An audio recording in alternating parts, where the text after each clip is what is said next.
diga-se de passagem que a gente está tendo bastante e o volume de água em excesso. Agora, já entendi todo o processo, porque chega muitas e muitas e muitas desculpas para poder se prevenir sobre o que está acontecendo. Exatamente. E, claro, que isso daí cada vez mais vai evoluindo e é muito fácil culpar a camada de ozônio, a poluição, enfim. Você quer ver uma outra Agora, coisa, Alex? por que nós temos... esse volume de água não vai para o lugar certo? Não. Porque enchem, estão falando, a represa está vazia. Ah, não sei o quê. Tá todo mundo aí se lascando com tanta água, às vezes inúmeras vidas perdidas quando acontece nisso daí, e aí vai chegar e vai falar que a represa não está no seu volume de água adequado, estamos com um racionamento. E aí... Vamos voltar ao planejamento. Planejamento aqui é tudo. O que acontece em São Paulo? Desde o final da década de 90, você deve se lembrar disso. Quando tinha os períodos de chuva, as represas, as barragens eram obrigadas a liberar a água. Você lembra que a região metropolitana era sempre inundada? Você tinha inundações, né? A partir daí, por questões políticas, resolveram reduzir o volume das barragens em 70%. No período de seca, o que acontecia? A água faltava. Então havia um manejo político do sistema de reservação das águas, provocado pela necessidade de evitar o problema de inundações decorrentes dessa questão. Isso foi aplicado a um sistema que é privatizado hoje, que é o sistema de geração de energia e de reservação de água. Nossas barragens, não só em Minas, mas principalmente no estado de São Paulo, Rio de Janeiro, elas são mistas. Elas servem para abastecer a água e para gerar energia. Então você tem um eterno conflito. Você retém a água para abastecer, né, ou você administra a regulação para gerar energia. Você percebe? Então, eu vejo nisso uma falta absoluta de regulação, Alex. Absoluta falta de regulação. A cidade de São Paulo hoje é vítima disso. Você hoje está sofrendo um problema hídrico gravíssimo por falta de previsão.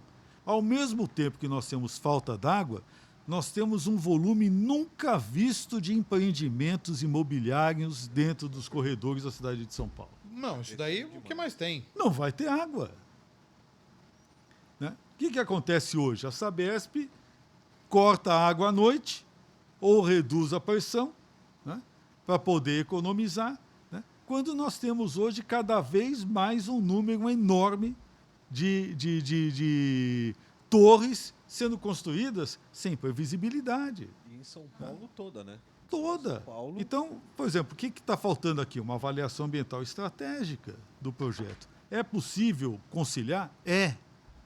Eu não vou entrar no discurso ambientalista de para agora, né, crescimento zero. Não é isso. Mas, por exemplo, represa da Guarapiranga.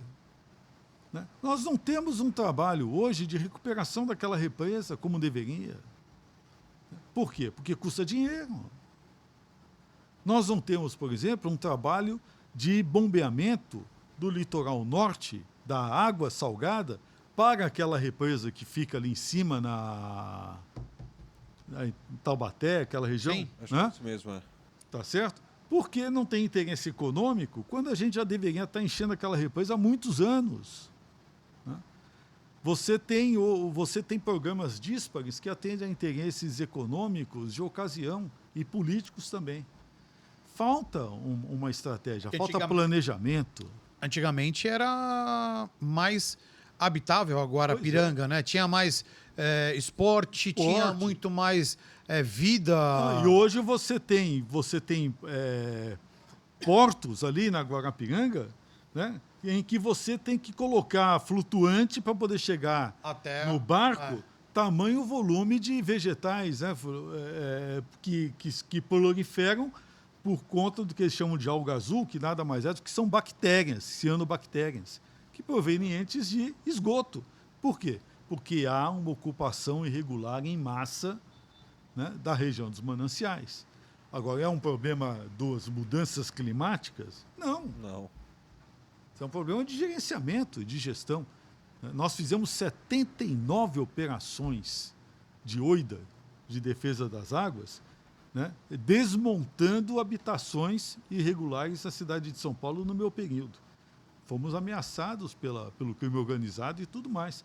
Isso foi desfeito depois que eu saí de lá, porque não interessava politicamente. Politicamente. Você entendeu? E aí, diretor, alguma dúvida postas aí? Na verdade, Diga aí, tem tenha. uma pergunta aqui pro Pinheiro. Que até ele falou bastante coisa aí, já talvez possa até ter respondido. Mas qual foi o seu maior desafio na sua carreira? Eu acho que o grande desafio foi quando houve o acidente da barragem de Cataguases, que até então, até acontecer aqueles desastres da Vale, era o maior acidente hídrico do mundo, né? Sim. E foi muito interessante porque o pessoal da indústria Cataguases me procurou, porque quando houve o acidente, o diretor se prontificou a ir lá e foi preso. Ele deu o cartão, prenderam ele. Queriam fazer acontecer.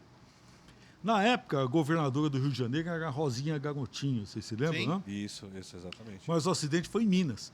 Mas ela teve a ousadia de descer de helicóptero dentro do estado de Minas Gerais para poder programar, porque afinal era um estado do Rio que ia sofrer toda aquela, como de fato sofreu toda a mancha de poluição. Exato. Né? E aí eles paralisaram a indústria, paralisaram as atividades, né? E abriram em seguida uma licitação para poder chamar as construtoras, para poder refazer a barragem e tal, que era uma barragem privada. Os valores eram orçados em 15, 20 milhões. Eu fui contratado pela empresa, falei, a primeira coisa que eu vou fazer é conversar com o Ministério Público de Minas Gerais e o Ministério Público Federal, que era em Campos de Goytacazes.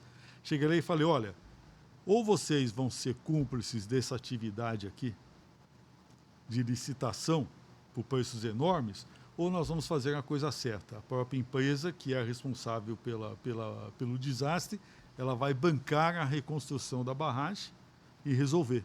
Né? Os valores estavam em 20 milhões, eu consegui com a Universidade de Viçosa, em Minas Gerais, Sim, olha, né? Viçosa. Com o pessoal que é especialista em barragem e tal, 4 milhões e 500 mil reais.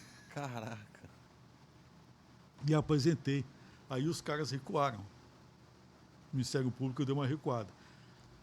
Fizeram a linha do impedimento para o juiz federal, que era um ex-capitão do Exército, que gostava de almoçar colocando a pistola dele em cima da mesa, lotado de delegado da Polícia Federal em volta dele.